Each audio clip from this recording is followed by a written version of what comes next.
Сайн байцгаана уу хүмүүс үзэгчтэй. Миний байр нэвтрүүлгийн дараагийн дугаар эхэлж байна.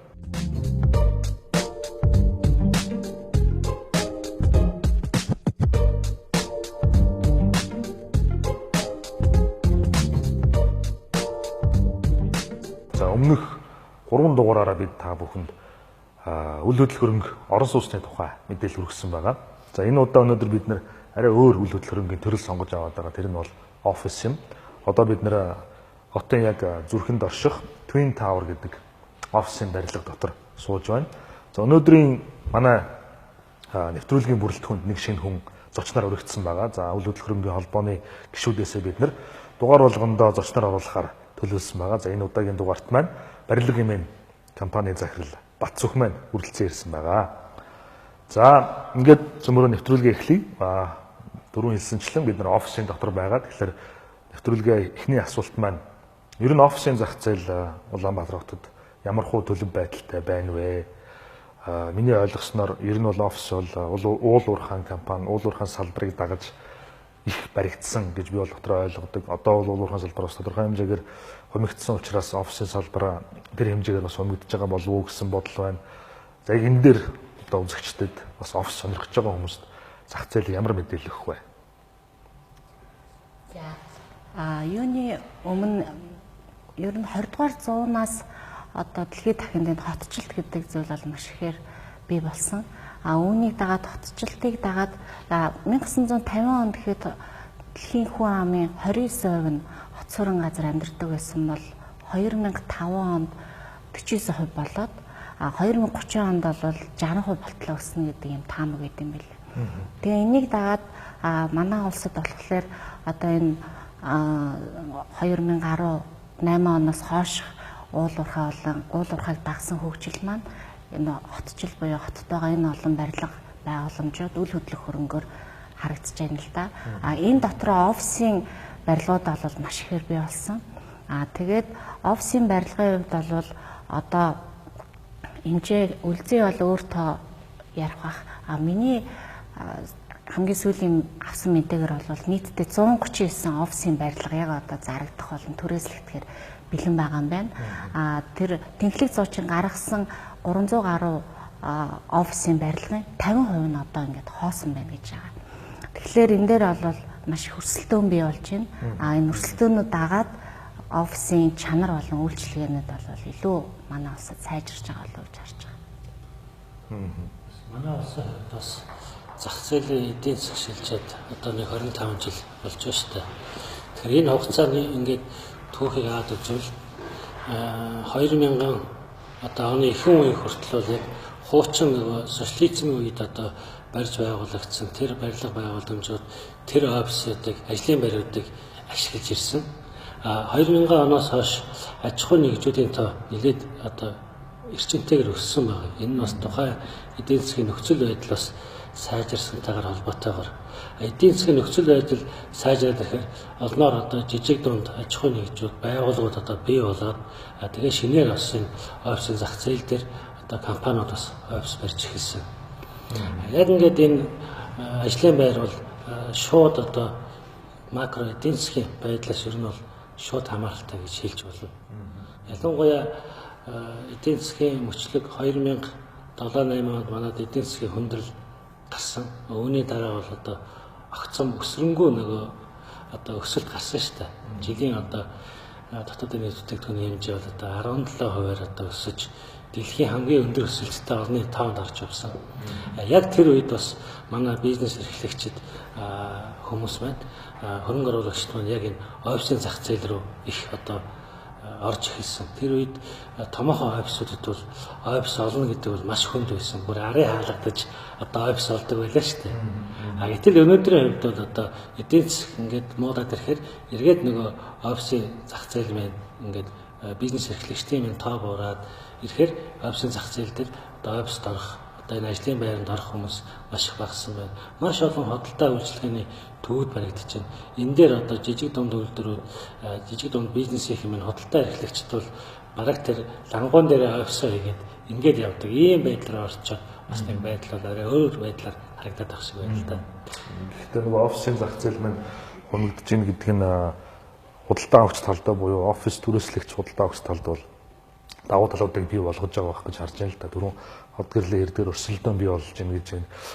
Тэр нь чанар болон дотор нь үзүүлж байгаа үйлчлэгээ эсвэл одоо барилгад ашигласан материал тоноглол байдаг юм уу, тэрнээс гадна үн ханшийн хувьд ч гэсэн илүү өрсөлдөхөц үн ханштай болж байгаа байх тийм ээ. За өөр үлзийд бас ямар мэдээлэл байна? Яг сүүлийн үед нөгөө эдийн засгийн байдлаас шалтгаалаад нэлээд олон аж ахуй нэгжүүд бол бизнесээ хэмжиж байгаа шүү дээ. Тэгээ үүнийг дагаад одоо 100 м квадрат түрээсэлдэг байсан компани 50 м квадрат руу шилжиж орох ч юм уу тийм. Иймэрхүү байдлаар офисын одоо нөгөө түрээсийн талбайнууд нэлээд хоосорсон.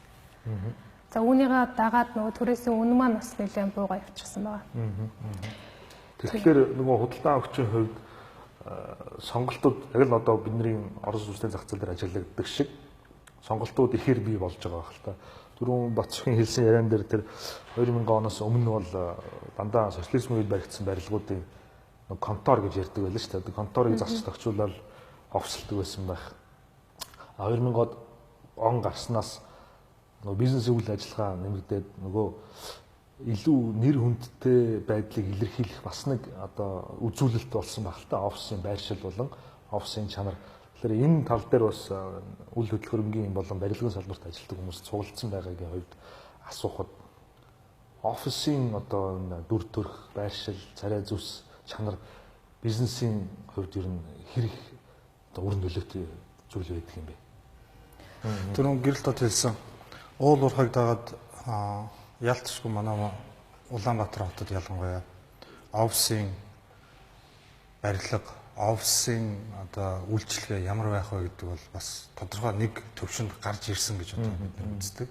Өмнө нь бол яг хуу Бацөх ах хэлдгэр өмнө байсан боломжит хуучныхаа тоосон байшингууд дотор контролцоодог байсан бол одоо сүүлийн үед гадаадын хөрөнгө оруулагч нар орж ирэхийнхаа дагуу зэрэгцээ одоо гадны одоо хэрэгцээ шаардлагыг дагаад офисын барилгууд ч гэсэндээ шинээр хотын төвд байх хэрэгтэй байна.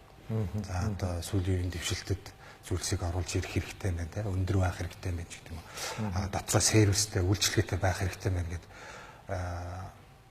дагаад эдийн засгийнхаа өндөр хөгжлийг дагаад бол офисын барилга, офисын бүтээн байгуулалтууд бол нэг шат агсан гэж үздэг. Үүнийг дагаад нөгөө одоо ярих бах те смарт сүүлийн үйлчлэг. Офисын байрыг бас ингээд орон сууц шиг стандарт болон тансаг гэж одоо ялах болж л дээ. Одоо өмнөх одоо барилгын хийцлийн хувьд бол энгийн хийцтэй одоо барилгуудын зөвхөн энгийн тоосно гэдэг юм уу ямар нэгэн тийм агааржуулалттай те кондишнинг системгүй зөвхөн одоо ердийн одоо агааржуулагч салхивчтай. За тэгээ лифтгүй офисуудыг бол тусад нь ялах хэрэгтэй юм байлээ л дээ. Тэр нь яагаад гэвэл босч байгаа өртгөө хувьд бас ялгаатай. Мөн одоо энэ хоёр одоо стандарт болон одоо арай агсан одоо тийм лакшри офис гэж нэрлэх юм уу да. Тэгж барыг болохоор байгаа. Дотор нь одоо ажиллаж байгаа хүний одоо тогтох тэр нь бас маш ялгаатай байдаг. Нөгөөх нь бол заавал цаахан байдаг. Нөгөөх нь цаана агааржуулалтын том төхөөрөмжтэй тэр нь агаараа шүүдэг фильтртэй орж ирж байгаа агаар нь одоо яг өөрөөнийхөө температурыг автоматар тохируулаад тавьчихдаг учраас тэр нь хүнд илүү одоо ажлын бүтээмжийг нэмэгдүүлдэг ийм талтай. Хоёрдугаар бас орж байгаа засал чимэглэлийн материалууд байна. Орж байгаа өнгө үзмж байна бас тийм ээ. Энийг бас их ялгаатай байна. Энгийн зүгээр будгаар будцсан хантаа офисныг орж ирэхэд нөгөө тухайн коридороос хавлаад одоо орчин үеийн чулуу бэлтаа наацсан тийм офисуудыг бас ялгаж салах хэрэгтэй байна. Тэгэхээр энийг одоо бид цаашдаа үн ханшийг гаргасан ч гэсэн энгийн болон одоо тий арай тансаг зэрэглэлийн офис гэж ялгаж гаргах хэрэгтэй. Адилхан яг нэг байршилтаар байгаа мөртлөө одоо үнэ нь бол хоёр дахин ялгаатай байгаа. Босч байгаа өртгөн ч гэсэн энэ чинь орж байгаа тоноглол металлаас шалтгаалаад өндөр үнэтэй босч байна. Тэрийг одоо гарч байгаа ашиглалтын зардал өндөр байна. Мөн одоо тусгай одоо объектэд гарч байгаа урсгал зардлын хэмжээ бас ялгаатай болоод эхэлж байгаа. Тэгэхээр энийг бол одоо бид бас ялгаад салах хэрэгтэй. Өмнөх нэвтрүүлгээр бид нар ярьж ирсэн шүү дээ. Ер нь одоо бол ер нь орон сууц авахд их тохиромжтой үе гэдэгтэй адилхан офистой болохоор сонирхож байгаа бизнесүүд бас одоо офистой болох нь тохиромжтой үе мөн үү? Юу байх? энэ нөгөө бид нар ярьж байгаа өрсөлдөөн бол улам нарийсж гин гэд. Тэгээд энэ дээр холбож ярихад яг 2000 оноос тэр 90 оноос хойш бизнес эрхлэгчид офисыг бол маш ихээр түрээсэлж ирсэн. Ингээд нийт Монгол улсад байгаа нийт аж ахуйн нэгж чинь 40 хэдэн мянга гэдэг чинь зөв. Аж ахуйн нэгж 100 гаруй мянга 80 хэд ч үлээ. За уучлаарай ямар ч ясныг за 80 гаруй мянган аж ахуйн нэгжийн 80% нь офисын байрыг түрээсэлдэг гэдэг статистик байдсан байлээ. Тэгээ энэ түрээсэлж байгаа байгууллагууд бол нийт энэ өнгөрсөн хугацаанд маш их мөнгөийг түрээсийн байранд зарцуулсан. Тэгээд энийг ажигласан энэ барилгын компаниуд бол маш бас ухаалаг энэ үнийн саналууд бий болгоод байгаа. Яа нөгөө түрээслэх нөхцөлтэй худалданч гэдэг юм уу те. Тэгэхээр багаар төлөлтөд түрээсэлж байгаа мөнгөө та байрны офисынхаа байранд төлөлтөө хийгээд өөрийн болгож аваарай гэдэг санаа яваад байна л да. Тэгэхээр энэ мэтлэн үнийн маш ийм уяатан үнийн саналууд байгаа болохоор одоо яалтчгүй офисын байртай бас болоход их таатай үе. Дээрэс нь үлций төрүүлж байгаа нөгөө үн буусан гэдэг. Нэг юм байна л да. Одоо офисынхаа талбайг худалдахаас илүү түрээслээд яваад байх сонирхолтой офисууд бол ихэнх хувь нэмэлтж байгаа. Барилгын компани өөрөө худалдахгүй түрээслэх үү? Тийм. Зөвхөн түрээслүүлээд тэрнээсээ Тэр бол нөгөө түрүүн бацхан хэлдгээр эдийн засаг нэлээд халуухан байх үед бол зарах сонирхолтой офис хавар байсан шүү дээ. Яг бол эдийн засаг сайн учраас аль болох урт хугацаанд мөнгө авахд бол барилгын компаниуд, барьсан компаниуд түрээслэх сонирхолтой байсан бол одоо бас өрсөлдөөний нөгөө давуу талаар гэдэг юм уу гарч ирсэн нэг шинэ үзэгдэл нь худалдах боломжийг бий болгож байгаа. Худалдан авахч бизнесүүдэд таатай нөхцөлийг бүрдүүлж байна л та. Тэгэхээр яг ингээд офис юм уу одоо энэ ажлын байр худалдаа авахд хамгийн тохиромжтой хязгаар ихээр эдийн засаг дарна гэдэг ойлголтоор эдийн засаг хамгийн одоо доод зэгтээ хязгаар байна.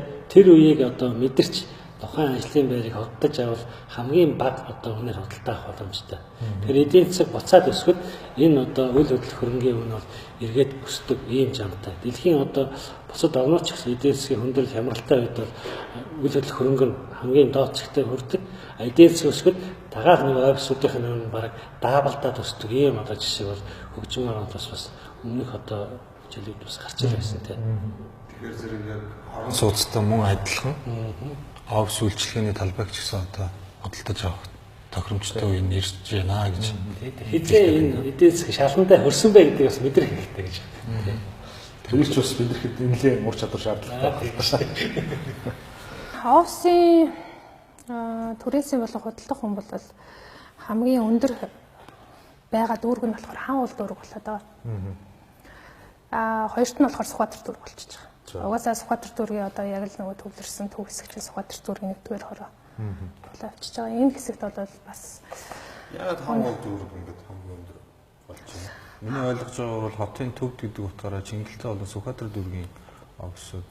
яг хаан уул дүүрэг офисын одоо нөгөө барилгууд цөөнтэй гэдэг утгаараа Цөөнтэй эсвэл одоо нөгөө сүүлийн үед баригдсан учраас түрүүний хэлдэг нөгөө зэрэглийн асуудал яригдаад байна. Цөөнтэй тэнгуүтэй нөгөө тэрэн дээр чи одоо юу? Чанартай баригдсан ч гэдэг юм уу одоо юу гэдэг юм. Хаан дүүрэгт бол 2000 одоо 10 оноос хойш ер нь томоохон офисууд ашиглалтанд орлоо шүү дээ. Тэр утгаараа тухайн офисууд нь зэрэглэлийн хувьд өндөр байгаа учраас үнийн хувьд бол өндөр байгаа. Сүхбаатар дүүрэг бол одоо социализмын үеийн барилгууд дийлэх байгаа учраас энэ офисын зах зээлийн үнийн хувьд бол харьцангуй хаануулаас бага болчихж байгаа. Тийм байдлаа. Хаан уул өндөр яагаад гарсан юм бол? Хаан уул дүүрэгт чинь юугаараа тоошрохгээрээ маш бага те. Тийм зөвхөн. Цөөхөн тэгээд ганцхан гигинт нь яваад байна. Хаан уул дүүрэгт офисын эрэлт нэлээд бий болоод байгаа. Хаан уул дүүрэгт оршин суугч нөгөө шинэ орон сууцнууд ихссэн.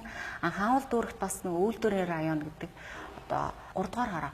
Хаан уул дүүргийн 3 дугаар хороонд бол маш олон үйлдвэрүүд байдаг. Тэгээд гэр нь хойно үйлдвэр нь одоо баруун зүгт нь. Тэгэхээр тэр дунд офистой байх шаардлагатай болчиход байгаа байхгүй. Ингээ гүүр давна, төвчрөл гэдгээс жоохон цухтааж байгаа. Тэгэхээр тэрүүгээр бас эрэлт бий болоод магадгүй нөгөө үн өсөд байгаа юм байна л да. Одоо яг ингээд энэ төмөр замын призрээс урдах хэсэг рүү нэг утаанаас цухтаж худалдаа авах чадвартай хүмүүс маань тэнд нилээдгүй бас оршин суугаад өндөр үнэтэй байруудыг шинэ орон сууцнуудыг хамгийн ихээр одоо худалдаж авчихна л да. Тэгэхээр нэгсэндээ тэнд худалдаа авах чадвартай хэсэг хүмүүс нь тийшээ одоо хотоос юу гэдэг фризерээс урагшилж эхэлж штэ. Тэгэхээр тэнд бас нөгөө ажлын байр тий яг энэ офис эрэлт хэрэгцээ өсөх нь бол бас яг тэр зах зээлээ дагаж ийн гэсэн үг болж байна л да бас. Түрүүн таны хэлдэг нөгөө энэ одоо энэ төвийн дүүргүүдээр Сүхбаатар Чингэлтэй дүүрэгт ярьж исэн хуучин барилгууд, шинэ барилгууд аягүй холилдсон байна гэдэг. Шинэ нь хуучныгаа дэмжиж үнийг өсгөөд байдаг. Хуучин нь шинийгээ бас татаад үнийг буулгаад байдаг. Нөгөө худалдаа авагч нар эрэлт яаж харж ийн гэхлээр хажууханд чинь метр квадрат нь 25,000 гэж яг танах ягаад 48,000 байна. Аягүй өндөр байна гэд. Аягүй нөгөө нэг хийсвэр дүгнээд байгаа байхгүй юу? За тэгвэл зөмөр одоо офисын ерөнхий зах зээлийн мэдээлэлтэй танилцсан юм чинь одоо энд ирсэн байгаа офисынхаа талаар яриагаа үргэлжлүүлье. За энэ офис маань хаана байршихыг та нар бүгдээрээ мэднэ. Тэгэхээр байршлын хувьд ер нь ямар онцлогтой офис гэж хэлэх вэ? Ер нь нөгөө манай үнэлгээний төвшөө хэлжсэн шүү дээ. Үйл хөдлөх хөрөнгөний үнэлэх хамгийн нөгөө тодорхойлох хамгийн чухал 3 үзүүлэлт бол нэгдүгээрт байршил, хоёрдугаарт байршил, гуравдугаарт байршил гэдэг. Тэгэхээр Twin Tower-ын хувьд бол байршлын хувьд маш том давуу талтай. За. Тэгвэл энийгээ дагаад нөгөө нэгтэршил ихтэй газар байрлаж байгаа. Зогсоол бас багтай. Тийм. Амар асуудалтай биш. Яагаад асуудалтай биш гэхлээр энэ чинь яг Twin Tower-ын хувьд урталтай нөгөө нэг юм юутай удирдлагатай зогсоол байгаа. Тэгэхээр энд худалдаа авч байгаа хүмүүсийн яг метр квадратт нь багтаагаад нэг байгууллагт бол 1-2 удирдлагатай зогсоол гарах юм. Харин үйлчлүүлэгч яаж юм гэхээр би одоо яг энд офислоод ажиллаж байгаа ирж байгаа хүмүүс энэ байршил зорчоо сурцсан юм байна. Үйлчлүүлээс яваад сурцсан хаана тавиад яаж орж ирэх үү? Тэр хав зогсоол багтаа гэдгийг сайн тооцсон юм байлээ. Энийн өмнө манай хаанл дүүрэгт офис байсан. Тэнд бол тэр нөгөө нэг үйлчлэгээний мэдлэг нь бага байсан байхгүй юу? Тэр сурцтай байгаагүй тий. За нэгтэршилтэй дүүрэгт байгаа нь давуу тал юм уу? Байршлын хувьд давуу тал шүү. Яагаад чи мэдэгдэж чинь гэхээр маш олон үйлчилгээ, банк, нөгөө бусад төрийн байгууллагууд, аж ахуйн нэгжүүдтэйгээ бүгднтэй нойрхон. Одоо ингээд Монголын бизнесийн Wall Street гудамжийг хаана мэт юм бэ? Нөгөө ардын тэр хав. Тэр нь бол яг санхүүгийн гэдэг юм банкудаа тавиад нэг хэсэг тэнд байна тийм ээ. Тэгээд энэ сөүлийн гудамжны хувьд бол яг би нэг зүйл сонсч ирсэн. Хотын захиргаанаас Night Street болгоно гэдэг нэг тийм 24 цагийн гудамж гэлээ. Тийм. Одоо аялал жуулч татсан бүс болгоно гэсэн. Тэгэхээр энэ гудамжууд бас ингээд Night Street болчихвол нэлээд одоо гадна татных нь одоо энийг зарчдаг бас нэг гоё бүс болох юм болов. Зогсоолын хувьд бол яг би бас энийг харж байгаа хэрэг. Яг ингээд хажууд нь орон сууцны байр ихтэй. Нөгөө айлууд чинь өглөө усаа яваад өгдөг.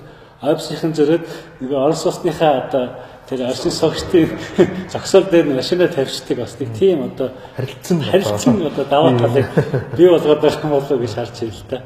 Тэр 24 цагийн гудамж чинь миний ойлгосноор машингүй бас тодорхой хэсгийг машингүй болгох юм гэж яриад байсан тийм.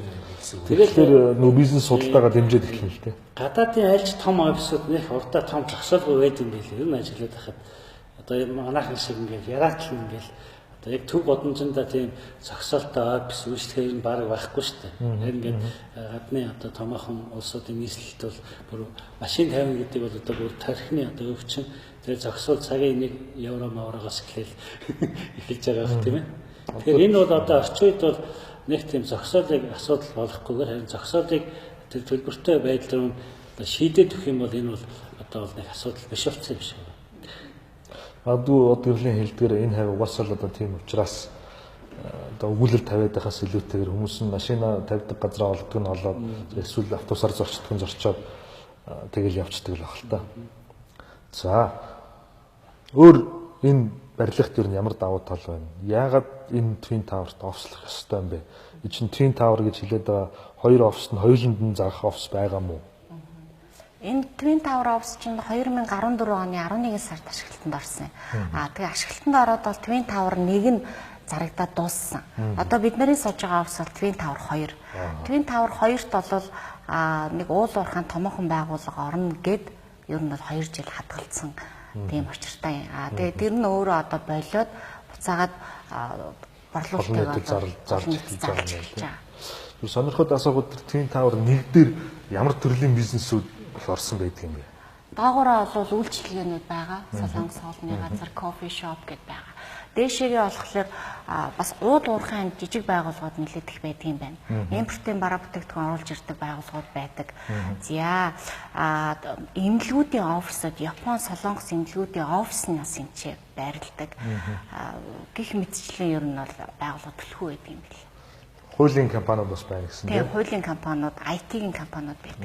Тэгэхээр тэр хүмүүс зорилттой байдлаар худалдаад авцсан байгаа юм чинь тэр хүмүүсийн бас одоо престиж буюу reputation нэр хүндийг илэрхийлэхэд тохиромжтой офис гэж сонгож авсан байх. Тэгэхээр одоо офисгүй байгаа IT-ийн компаниуд, эмнэлгийн байгууллагууд, хуулийн фирмүүд хүртэл энэ Twin Tower 2-ыг сонирхож үзмээр юм байна. Ер нь бас сая Twin Tower 2-той танилцсан энэ талбайнуудыг харж байхад бол одоо дэлхийн хандлага бас co-working гэдэг хандлага руу бас нэлээд орсон байгаа шүү дээ. Co-working space тийм. Co-working space. Тэр зэрэг нөгөө шинэ залуу стартапренерүүд за тэгээ стартап компаниуд ашиглахад хамгийн тохиромжтой одоо зүйл нь co-working space болчиход байгаа. Тэгэхээр зэрэг шууд миний нүдэнд харагдсан зүйл гэхээр зэрэг талбайг бүхлээр нь худалдаж авсан хүн бол бас co-working space байдлаар ашиглавал маш тохиромжтой байрлал маш боломжийн. За тэгээд дотор тоноглол, агааржуулалт, интернет, холбоо харилцааны бүх зүйлсүүд бол одоо их боломжтой харагдаж байна.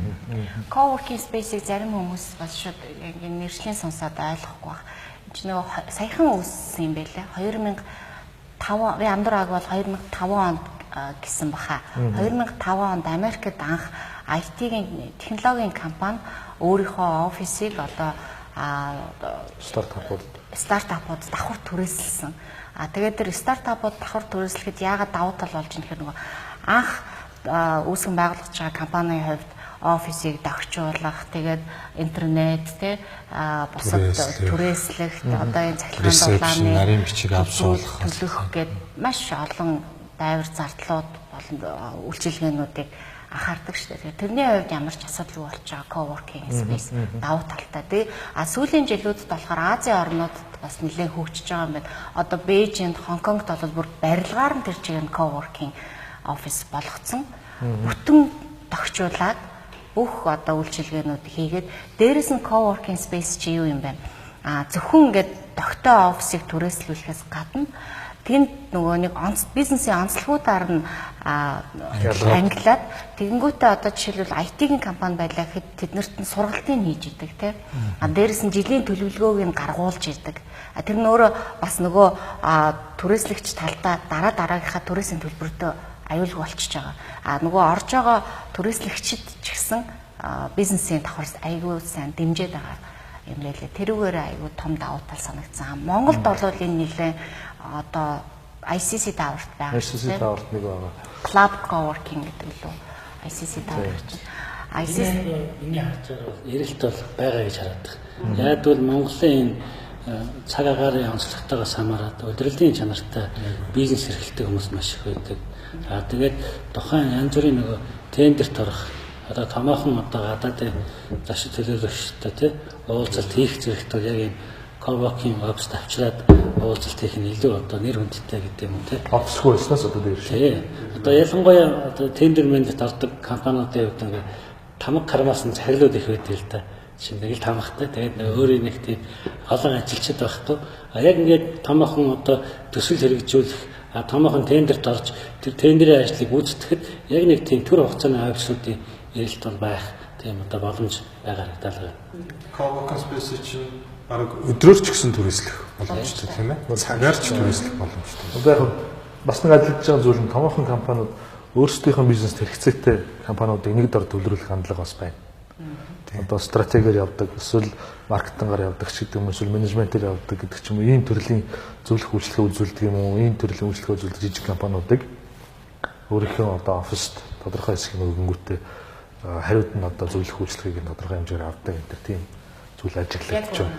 Тэр чинь болохоор энэ нөгөө Европын орнууд одоо энэ coworking space дээр юу хийдэг вэ гэхээр одоо IT-ийн эсвэл өөр одоо ямар нэгэн бүтээгдэхүүн үйлдвэрлэдэг компани бол шинэ нөгөө инновацийн хурлаа тэр coworking space байгаа хүмүүстэй одоо нэг ивент зохион байгуулж хамтарч хийдэг.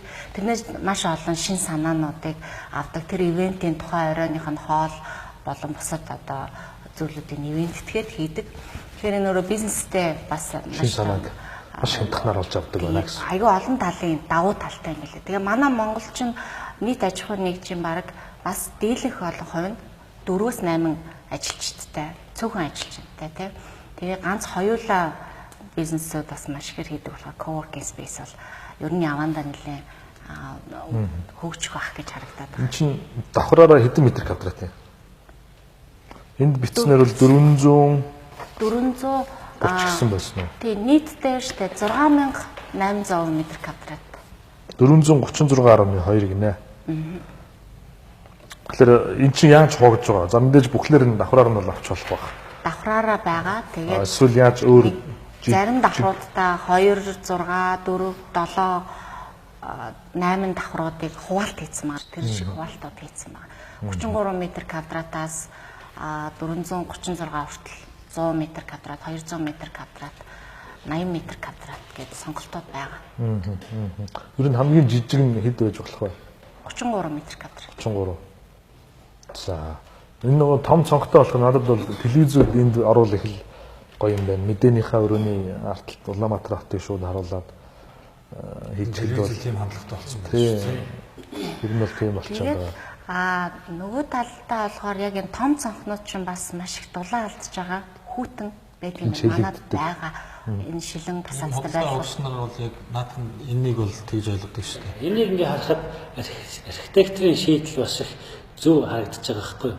Яг л энэ бүтэн шилэн басаад биш. Гаднаасаа харахад бүтэн одоо хойноосоо харахад шилэн басаадтай юм шиг тийм ээ. Их шилэн басаадтай юм шиг харагдаж байгаа бол дотор нь ороод харахад шилэн басаад нь хэсэгчлээд байж байгаа. Үндсэндээ энэ чинь нөгөө барилгын дулаан алдагдал шилэн басаад их байдаг ч гэсэн хэсэгчилж байгаа нь дулааны алдагдлыг бууруулж байгаа юм л да. Хоёрдугаарт яг шилэн басаадыг харахад нөгөө E-Law тийм одоо технологийн одоо вакуумжуулсан шил гэж дотроо тийм нөгөө агаарыг одоо инверт итгэхгүй хийгээр одоо дүүргээд тэр нь одоо дулаан дамжуулт хамгийн багтаагаар бас энэ шилэн басаадны одоо энэ багцыг одоо хийсэн бас харагдаж байгаа. Тэгэхээр энэ шилэн басаадны өөрийнх нь нөгөө энэ хийц тэгээд энэ орж байгаа энэ E-Law шил гэдэг бол өөрөө дулаан тусгаалтын одоо максимум хамгийн өндөр одоо тийм тусгаалтыг үзүүлдэг учраас харьцангуй бага юм болов. Монголын анхны ихэр цамхаг танилцуулж байна.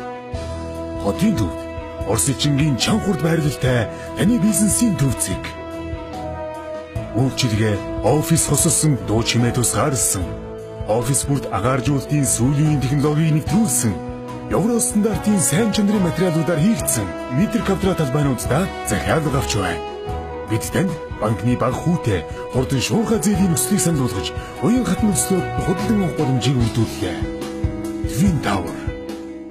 Шилэн басаад миний анзаарснаар зарим барилгууд болохоор гаднаас нөгөө энэ басаадаа оруулж ирэхдээ чихтэй дулаан уур амьсгалын тэм технологиг яг энэ Монголын хуурай хүүтэн уур амьсгалтай оронд ингээд шууд хийгчээр дулаан алдалт ихтэй болоо. Тэгээ ингээд бүр андшгүй хажууд нь очиод зогсохоор зарим ингээд чахраа дуурайд байдаг. Хит халаад хит хөрөхөд дуурдаг. Та төрүүлж өглөө оройд дуурдаг гэд.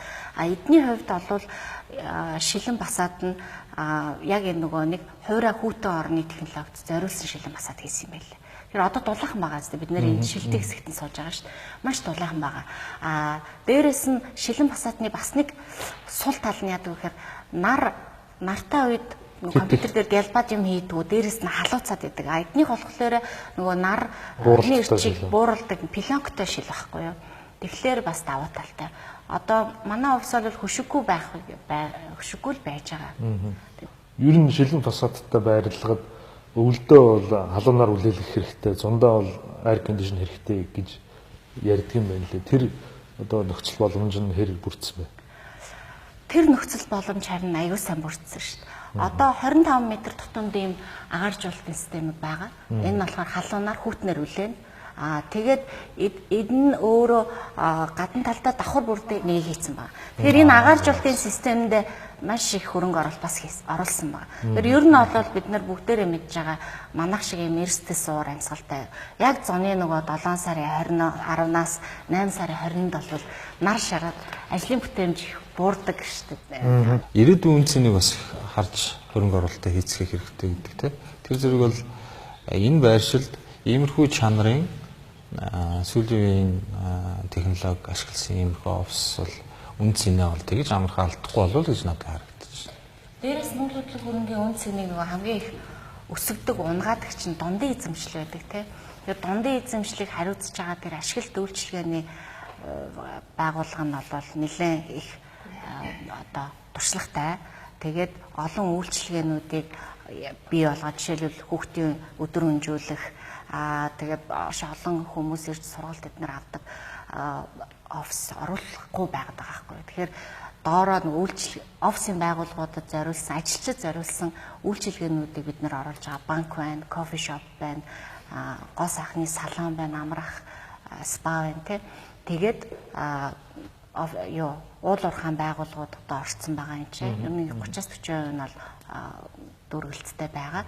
Дээрэс нь манай энэ нөгөө одоо лифтер гэхэд зөвхөн өөрийнхөө давхарлаа орох ингээ картаараа ордог, харуул хамгаалалт байна.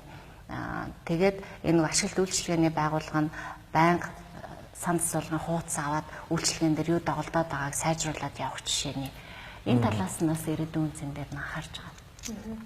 Бас офисын ажилчдын одоо нөгөө үр бүтээлтэй ажиллах бас нэг нөхцөл нь болохоор офисын одоо нөгөө өнгө төр засал харагдаж байгаа байдал нь. Офисын ажилчдын одоо нөгөө ажиллаа хийх бүтээмжийг нэмэгдүүлэхэд айгүй бас чухал нөлөөтэй юм лээ. Дээрэс нь энэ ч төрөөсөлж байгаа болон худалдаж авч байгаа хүмүүс давуу талууд бас байгаа. Жишээлбэл Lotus явахтай Twin Tower офис хамтарч ажилладаг. Тэгээд офис яг энэ Twin Tower 2-ын офисын ажилчдад үн төлбөргүйгээр 3 дахь 5 дахь өдөр болгон орой хичээл орж байгаа. Дээрэс нь эн чинь бас нөгөө нэг хэдийгээр энэ байшин дотор одоо нэг 20-30 байгууллага байх ч гэсэн нэгэн дээр дор байгаа гэдэг утгаар нь улирал тутамд бас нөгөө офисын нийт ажилчдын донд спорт өдрөлгөө зохион байгуулдаг. Бас түншлэл бизнес түншлэлүүдийг зохион байгуулдаг. Тэр нь жилд 2 удаагаар төлөвлөгдсөн байгаа. Энд ч байгаа бизнесийн байгууллагууд хоорондоо нөөц боломжоо солилцох маш их боломжууд байдаг. Тэрийг нь одоо тэрнтэн төлөхөд зөвхүүднээс менежментийн компани нь нэг давхартаа бүх байгууллагуудын боршуур танилцуулга тавиа хоорондоо танилцаад үйл ажиллагаануудаа танилцуулна гэх мэтчлийн үйлчилгээнүүд байдаг. Бараг тэгвэл гадагшаага биш энэ дотроо байхад бизнес маань яваад байгаа юм шүү дээ. Бизнес нэтворкинг хийх юм байна л да. Лифтэн дотроо шинэ орж ирсэн байгууллага болно, давуу тал одоо хуулийн компани орж ирлээ гээд зарын тавьчин. Тэгэхээр нэлээд эзэнтэй л дээ. Тэгээд та 2 офис. Нэгдүгээр сургуульд хүүхдэн явдаг хүмүүс үл энд офис авчмаар л юм байна. Ганц нэгдүгээр сургуульч international school юм. Нөгөө сургууль цэцэрлэг гэдэг асуудал ч одоо сургууль цэцэрлэг бол тойрогдсондоо байгаа. Хүүхд төргөж авах их асуудал байдаг учраас. За. Тэгвэл нэвтрүүлгээ ингээд өндөрлөе. За та бүхэн офис одоо худалдаж авах сонирхож байгаа бол доор гарч байгаа утсаар залгаж энэ Twin Tower офисын 2 дугаар одоо блокт байгаа офисуудын талаарх мэдээллийг аваарай. Мөн та бүхэн үйл хөдлөх хөрөнгөтэй холбоотой үйл хөдлөх хөрөнгөний мэрэгжилтүүдээс асуулт авахыг хүсэж байгаа зөвлөгөө байх юм бол бас манай нэвтрүүлэгтэй холбогдож оролцож болно. За ингээд дараагийн дугаар хүртэл баяртай.